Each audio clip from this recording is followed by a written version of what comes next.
ஒரு நாள் என் பையன், இன்னொரு பையன், 3 பையன், 2 பையன் வேலை செய்த பையன் சோப்பு கொண்டுக்கிட்டு எங்கேயோ போனாங்க ஒரு ஊருக்கு. இந்த ஒரு பாகலூர்னு ஒன்று இருக்குது, அங்கே போனாங்களா. அப்போது நான் வீட்டில் இருக்கேன். எங்கள் வீட்டில் எங்கேயோ கல்யாணத்துக்கு போயிட்டாங்க. திடீர்னு ஒரு ஃபோன் வருது, ஆக்சிடெண்ட்டு ஆயிடுச்சு, உங்கள் வண்டி இத்தனை நம்பர்னு சொல்லிட்டாவே எனக்கு கொஞ்சம் புரியுது. 3 பசங்கன்னொடனே எனக்கு புரியுது. வண்டி நம்பர் அவ்வளோவா தெரியாது, இருந்தாலும் புரிஞ்சுக்கிட்டேன். ஐயோ அப்படின்ட்டு உடனே எங்கள் வீட்டுக்காரருக்கு ஃபோன் பண்ணி, எங்கள் வீட்டு ஃபோனில் அப்படி வந்துச்சு 2004. அப்போ நான் உடனே எங்கள் வீட்டுக்காரருக்கு ஃபோன் பண்ணி இப்படி ஆக்சிடெண்ட் ஆகிட்டு பசங்களுக்குன்னொன்று பாதியில் அந்த கல்யாணத்துக்கு போகாமல் பாதியில் இறங்கி வீட்டுக்கு வந்துக்கிட்டு இருந்திருக்காங்க. எல்லாம் நான் ஒரு வண்டியில் போகிறேன். 2 பசங்களை கொண்டுட்டாவ, ஒரு பையனை செத்து போயிட்டானே மூடிட்டு வந்துட்டாங்க. இன்னொரு ஆட்டோக்கார ஆள் போய் பார்த்துட்டு அவர் தேடி அவர் தூக்கி போட்டு ஆட்டோவில் தூக்கி போட்டு கொண்டு வந்துட்டார். கடைசியாக வந்தாச்சு. நானும் ஒரு பையனோட நான் போகிறேன் ஆஸ்பத்திரிக்கு. என் பையனும் இன்னொரு பையனையும் முதல்ல கொண்டு போயிட்டா, இன்னொரு பையன் கூட நான் போகிறேன்.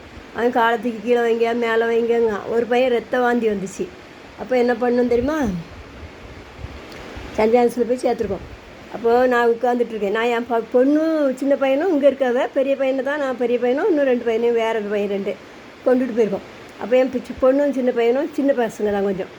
அதனால் நான் என்ன பண்ணேன், உடனே ஃபோன் பண்ணி என் பொண்ணு வேறு வீட்டுக்கு போக சொல்லிவிட்டு பக்கத்து வீட்டில் போய் இருந்துக்கான்னு சொல்லிவிட்டு நாங்கள் இருந்தோம். அப்போது என்ன செய்தாவ, இந்த பெரிய பையன் இருக்கான்ல, அவன் வேகமாக ஓட்டியிருக்கான், ஏதோ ஆக்சிடெண்ட் ஆயிடுச்சு.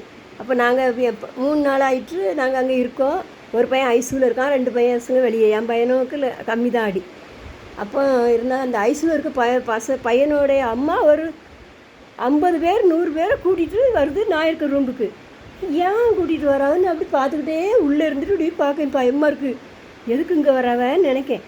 என்ன பண்ணா தெரியுமா, கூட்டி கொண்டு வெளியே நின்றுட்டு அன்னாருக்குள்ள அந்த அம்மா கொடுத்த சாப்பாட்டில் தான் என் பையன் பொழைச்சான்னு சொல்லிச்சு. எட்டி பார்த்தேன். அவ எல்லோரும் வெளியே வாசலில் நின்று என்னையை பார்த்துட்டு ஒரு 50 பேருக்கு மேலே இருக்கும். அவ அம்மா பிறந்து அந்த ஆஸ்பத்திரி பக்கம்தான், பெங்களூர் தான். அப்போ நான் அதுக்கு பதிலே சொல்லலை. அப்போ அவ்வளோ சாப்பாடு, நல்ல சாப்பாடு கொடுத்ததுனால அன்றைக்கி சொல்லி ஒரு பாராட்டு. நான் பயந்துக்கிட்டு இருந்தேன், அன்றைக்கி பாராட்டிட்டு போனாவேன். அதனால் இதை நீங்கள் எல்லோரும் எப்படின்னு சொல்லி ஒரு இது பண்ணுங்கள், கமெண்ட் பண்ணுங்கள், எல்லாம் லைக் பண்ணுங்கள், கொஞ்சம் இது பண்ணுங்கள்.